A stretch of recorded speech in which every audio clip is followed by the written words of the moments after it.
Hello friends, welcome back to my YouTube channel. तो friends, Pratigya 2 के upcoming episode में अब क्या देखेंगे उसे जानने से पहले मैं आपसे कहना चाहूँगी, अगर आप चैनल पे नए हैं तो प्लीज़ सब्सक्राइब कर लीजिए और वीडियो अच्छी लगा करे तो प्लीज़ लाइक किया कीजिए। तो फ्रेंड्स, स्टार्टिंग में ही दिखाएंगे कि समर पूछता है, दादी क्या आपको ये सच में करना है? तो ठकुराइन कहती है, हाँ मुझे बिल्कुल करना है और तुम्हें मेरा साथ देना होगा इसमें। तो समर कहता है, नहीं दादी, मुझे ये सब नहीं लगता है कि मुझे ये सब करना चाहिए, मैं ये नहीं करूँगा। तो ठकुराइन कहती हैं, अरे ये क्या बोल रहा है तू? भूल गया कि तेरे बाप के साथ क्या किया गया? तो समर कहता है, पर इसमें उन बच्चों की क्या गलती है, उनके साथ हम ऐसा क्यों करें? तो ठकुराइन कहती हैं, खबरदार जो मेरे बेटे के बारे में कुछ कहा, वो मेरा बेटा था, मेरा खून था वो। और तुझे क्या हो गया? तुझे क्या हो गया? तू क्यों ऐसे कह रहा है? सज्जन सिंह का खून है, तुझे पता है ना, जिसके बाप दादा इतने स्ट्रांग होते हैं। तो वो कहता, हाँ मुझे पता है। और वो कहती हैं कि तुम जानते हो कृष्णा और प्रतिज्ञा तुम्हारा कुछ नहीं कर सकते हैं। अमर ठकुराइन से कहता है कि एक बार हम आपकी बातों में आ गए, आपके कहने से हमने अपनी माँ को कमरे में बंद कर दिया था, लेकिन दूसरी बार हम आपकी नहीं सुनेंगे दादी, आपके कहने से कुछ भी नहीं करेंगे। वो माँ जिसके साथ हमने ऐसा किया, उस माँ ने हमें बचाने के लिए वो हमारे लिए सबसे लड़ी। अभी आप ही बताओ दादी, उसने कहा कि अभी मुझ में कुछ अच्छाई बाकी है, हम आपके कहने से कुछ नहीं करेंगे, हम गलत थे, हमें ये सब गलत लग रहा है। ठकुराइन समर से कहती है कि अच्छा तुमको अपनी पड़ी है, हाँ अब तुम्हें माँ की ममता याद आ रही है और हमरा क्या? हाँ हमरे पति की यह हालत है, कृष्णा हमको घर से निकाले दे रहा था और तुमको हमारी नहीं पड़ी है, तुमको अपनी पड़ी है। हाँ तू क्या चाहता है कि हम ये सब सह लें, हाँ और कुछ भी ना कहें तेरी तरह? हाँ गलती हमारी थी कि हम तुझ पे भरोसा कर लिए, हमने सोचा था कि तू हमारा साथ देगा, लेकिन नहीं, तुझको तो उन लोगों की पड़ी है, हाँ हमरी नहीं पड़ी है। और तुझे क्या लगता है कि अगर तू साथ नहीं देगा तो हम अपना मकसद पूरा नहीं कर पाएंगे? गलत सोच रहे हो, हम तुम्हारे बगैर भी अपना मकसद पूरा कर लेंगे, अकेले ही काफ़ी है। हाँ तभी ठकुराइन वहाँ से जाने लगती हैं। समर रोकता है कि दादी हम आपको ऐसा नहीं करने देंगे, दादी हम आपको रोकेंगे। तो ठकुराइन तुरंत रुकती हैं, पीछे मुड़ती हैं, कहती हैं, क्या कहा तूने? तू हमको रोकेगा? हाँ अब तू हमें बताएगा कि का सही है, का गलत है, का करना चाहिए और का नहीं, तू बताएगा। अच्छा तो तू कैसे रोकेगा हमें? हाँ चल रोक के बता। वो कहती हैं, चल रोक के बता कैसे रोकेगा। फिर वो वहाँ से निकल जाती हैं। समर चिल्लाता रहता है, वो उसको कमरे में बंद कर देती हैं, कहती जब तक हम अपना काम नहीं कर लेते तब तक तू यहीं रहे। वो बाद दरवाज़ा खटखटाता है, दादी दरवाज़ा खोलो, और सबका नाम लेके बुलाता है, पर घर में कोई नहीं सुनता है। ठकुराइन उसको बंद करके वहाँ से चली जाती हैं। चिल्लाता रहता है कि दादी खोलो, बहुत गलत कर रही हो आप दादी, बहुत गलत कर रही हो, खोलो चाचू खोलो, सबको बुलाता है। और पर ठकुराइन तो गुस्से में होती हैं, वो वहाँ से चली जाती हैं। वो सोचती हैं कि अब हमें क्या करना है, तो वो प्रतिज्ञा के पास फ़ोन करती हैं और प्रतिज्ञा से कहती हैं कि तुम्हारे पति कृष्णा सिंह का जो है वहाँ पे बुरा हाल है। तो वो कहती कौन कौन, ये कह के वो फ़ोन काट देती है। प्रतिज्ञा डर जाती है और डर के मारे प्रतिज्ञा भागने लगती है, कृष्णा को ढूंढने लगती है। इधर ठकुराइन का काम हो जाता है, ठकुराइन जो सोच के करती है ना वो काम हो जाता है। तभी ठकुराइन जो है बच्चों के कमरे में जाती हैं, बच्चे अपनी पढ़ाई कर रहे होते हैं, तो बच्चों से कहती हैं, गर्व कीर्ति चलो मेरे साथ।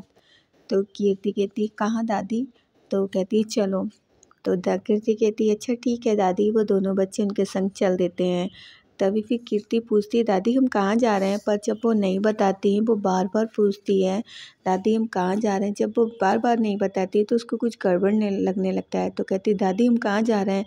हाथ छुड़ाने की कोशिश करती है, पर अगर नहीं वो ज़बरदस्ती ले जाने लगती हैं उसको।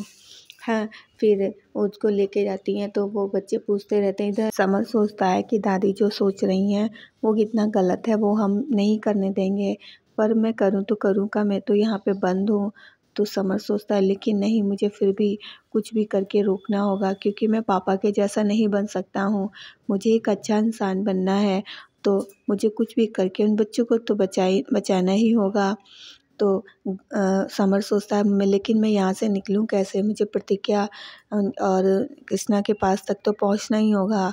तब वो देखता है एक विंडो खुली हुई होती है। तब प्रतिज्ञा जो है कृष्णा के पास दौड़ती हुई आती है, कहती कृष्णा तुम ठीक तो हो ना, कृष्णा तुम ठीक हो। एकदम से वो उसके गले से लग जाती है, वो डरी हुई होती है बहुत ज़्यादा। कृष्णा कहता है क्या हुआ, हमको क्या हुआ, हम तो एकदम ठीक हैं हाँ, और तुमको क्या हुआ ऐसे आके एकदम से हाँ।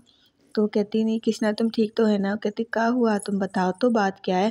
तब वो बताती है कि मेरे पास ऐसे ऐसे फ़ोन आया था, मुझसे ये सब कहा था, तो मुझे तभी फिर मैं दौड़ती हुई आई हूँ। तो अगर ये कहता तुम काहे घबरा रही, हम देखो हमने ये सब किया, क्या करवाया, उसने अपने हाथ पे नाम लिखवाया होता है प्रतिज्ञा का। कहता देखो कैसा लग रहा है, पहले की तरह हमने लिखवा लिया है ना जैसे पहले लिखा था। तो प्रतिज्ञा देख के सब बहुत खुश हो जाती है, कहती है हाँ, और देखती उसने तो वो बहुत खुश हो जाती है कि इसने देखो मेरा नाम लिखवाया है।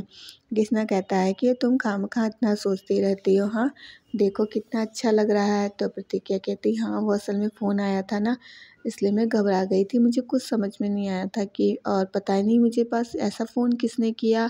तो कृष्णा कहता किसने किया होगा फ़ोन। तो कहती पता नहीं, मुझे नहीं पता, मुझे फ़ोन किया तो मुझे तो कुछ समझ में नहीं आया और मैं दौड़ती हुई चली आई। ये वहाँ पे दौड़ता हुआ समर आ जाता है, वो कैसे भी वहाँ से भागकर। अब वो बताता है सारी बात। फिर इधर दिखाते हैं कोमल जो है वो आदर्श का वेट कर रही होती है कि हम अपनी ज़िंदगी की नई शुरुआत करें। आदर्श अभी तक नहीं आया, वो काफ़ी तैयार हो जाती है। फिर एक उसको आदर्श को फ़ोन करती, बट उसका फ़ोन भी नहीं मिलता है। तो वो काफ़ी परेशान होने लगती कि आदर्श आखिर कहाँ रह गया जो अभी तक नहीं आया। तो वो उसे ना आदर्श का लिखा हुआ एक लेटर मिलता है, उस लेटर को देखती है कि उसमें लिखा होता है उसके कि उसने जो उसके साथ किया होता है कोमल ने आदर्श के साथ, तो वही सब लिखा होता है कि मैं तो तुम्हारे संग शादी में नहीं रह सकता, और मैं तो तुम्हारे संग पहले ही नहीं रहता, चला जाता, लेकिन फिर भी मैं नहीं जा पाया था, और लेकिन अब मैं जा रहा हूँ, इसके लिए सॉरी। तो वो लेटर पढ़ती है कोमल और बहुत इमोशनल हो जाती है, क्योंकि वो तो अब आदर्श से प्यार करने लगी है, लेकिन आदर्श तो चला गया। अब ये सोच के वो बहुत दुखी हो जाती है कि आदर्श चला गया। अब वो इतनी परेशान वहीं पे खड़ी हुई होती है। वो आदर्श की वार्डरोब देखती है, उसमें कपड़े भी नहीं होते हैं, तो वो समझ जाती है कि सच में आदर्श चला गया है। और वो बहुत रोने लगती है कि ये क्या आदर्श तुम चले गए, और मैंने तो सोचा था हमारी अब लाइफ शुरू होगी, लेकिन तुम चले गए। वो रो रही होती है। कुराइन बहुत गुस्से में होती हैं, और उनका गुस्सा तो अलग ही लेवल का होता है। तो वो गुस्से में होती हैं, काफ़ी देर वो कमरे से बाहर निकल आती हैं। अरे सारी समर जो है वो प्रतिज्ञा और कृष्णा को सारी बात बताता है कि कैसे कैसे दादी ने क्या क्या कहा था, वो सारी बात बता देता है। तभी आता है दादी, कहता है दादी ये क्या कर रही हो दादी, ये सब मत करो। सारे लोग रोकते हैं पर वो ठाकुराइन नहीं मानती हैं, किसी का कहना नहीं सुनती हैं। फिर जो है ये लोग आते हैं, इनको कोई दिक्कत नहीं होती है और सेफली बच जाते हैं बिल्कुल। लेकिन ठाकुराइन को इस चीज़ का बड़ा बुरा लगता है, क्योंकि ठाकुराइन भी बच जाती हैं, तो ये लोग बचा लेते हैं। तो ठाकुराइन फिर इधर दिखाते हैं कि इधर कोमल बहुत परेशान बैठी हुई होती है। तभी वहाँ पे कृष्णा आता है, कहता है कोमलिया क्या हुआ है हाँ, ऐसे तैयार हो के ऐसे उदास काहे बैठी हुई हो, क्या हो गया है हाँ, क्या बात है। तो कोमल बताती है कि आदर्श जो है वो चला गया है। तो वो कहता है चला गया, इससे कहाँ चला गया, तुम क्या बात कर रही हो। तो वो बताती हाँ देखो, उसने वो सारी बात बताती है कि आदर्श जो है उसने हमें ऐसे ऐसे लेटर लिखा और वो चला गया है। प्रतिज्ञा ये सब बातें सुन रही होती है कि आदर्श चला गया, क्योंकि उसे पता होता है कि आदर्श क्यों चला गया है। कृष्णा के बार बार पूछने पे कोमल से, तो प्रतिज्ञा कहती है कि कोमल से ही पूछो कि आदर्श क्यों आखिर छोड़ के चला गया, ऐसे तो नहीं गया ना, इसके पीछे वजह है, तुम खुद कोमल से पूछ लो कि क्या वजह है। तो कृष्णा कहता है कोमल बताओ ऐसी कौन सी वजह है जिसकी वजह से वो चला गया। तो वो कोमल पूरी बात बताती है कृष्णा को कि उसने कैसे कैसे कृष्णा के साथ किया, उसने आदर्श के साथ कैसे कैसे क्या गलत किया था। वो नहीं चाहता था कोमल के साथ रहना, फिर भी रह रहा था वो अपने, तो इस वजह से। लेकिन उसने जब मौका पाया तो फिर उसने बिना बताए ही जाना ज़रूरी समझा और वो चला गया। तो प्रतिज्ञा समझाती है कि इसीलिए वो चला गया और कोई बात नहीं हुई। तो ये सुन के कृष्णा सोचने लगता है। तो कृष्णा जो है वो फिर सारी बात सुनता है प्रतिज्ञा की, और फिर वो कोमल को समझाता है कि अब वो चला गया है तो उसे जाने दो। हाँ, अब उसको मत याद करो, क्योंकि वो तुम्हारे संग नहीं रहना चाहता है, क्योंकि उसके पीछे की वजह तुम खुद ही जानती हो। तो इसलिए अब उसको जाने दो, फिर कोई आएगा हाँ तो तुम्हारी ज़िंदगी फिर से शुरू हो जाएगी। इसमें परेशान होने की कोई बात नहीं है। तुम जो है अपनी, लेकिन कोमल तो उसको प्यार करने लगी होती है, इसलिए वो उसको बहुत ज़्यादा दुख हो रहा होता है उसके जाने का, तो काफ़ी परेशान हो जाती है। लेकिन कृष्णा समझा देता है फ़िलहाल कि ऐसी सी बात है, तुम जो है मत परेशान हो, अब किसी इसका तो कुछ भी नहीं हो सकता है ना। तो कोमल को वो गले लगा लेता है। कोमल रोने लगती है कि आदर्श चला गया और बिना बताए वो भी चला गया। वो बहुत ज़्यादा दुखी होती है।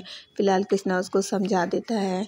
तो फ्रेंड्स, आज के लिए इतना ही। अगर आपको वीडियो अच्छी लगी तो लाइक कर दीजिएगा, और अगर आप चैनल पे नए हो तो सब्सक्राइब कर दीजिएगा। हम मिलेंगे आपको नेक्स्ट वीडियो में। तब तक के लिए बाय बाय, टेक केयर।